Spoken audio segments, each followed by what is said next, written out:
Main म्हणजे मिरगा महाराज म्हणजे आपल्या माझ्या वडिलांचा हाच हेतू आहे, की एखाद्या गरीबाच्या दारात पण कीर्तन झालं पाहिजे. जसं श्रीमंताच्या दारात होतो, तसा गरीबाच्या दारात पण तशी सेवा झाली पाहिजे. आणि आज मिरगल महाराज ते करत आहेत. तुम्ही सुद्धा त्यांना साथ देत. हो आणि ह्याच्यात असा अनुभव तुम्हाला सांगतो, की एखाद्या ठिकाणी म्हणजे महाराजांचा फोन आला, की बाबा अशी-अशी परिस्थिती समोरच्याची आहे. तर आपल्याला हे कीर्तन आज आपल्याला विनामूल्य सेवा करायची आहे. केलेले आहेत. तर आपण हे करतोयच आपण आजपर्यंत.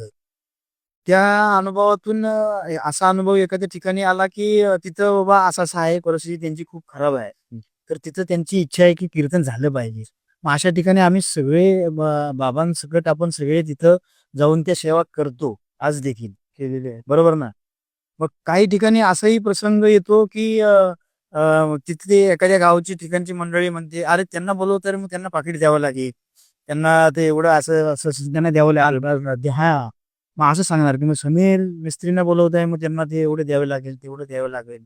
असं काही जण सांगत असतात. ते अशा काही अडचणी येतात, अजून देखील येतात. मग काही लोकं, "हां, मग त्यांना बोलवू नका." मग त्या महाराजांबरोबर महाराज ज्यांचं कीर्तन ठेवलंय, मग त्या महाराजांच्या बरोबर येणारे मंडळी आहेत, त्यांच्याबरोबरच त्यांची मंडळी बोलवा. भले आपल्या गावाचं कीर्तन इथं गावात कीर्तन ठेवलंय.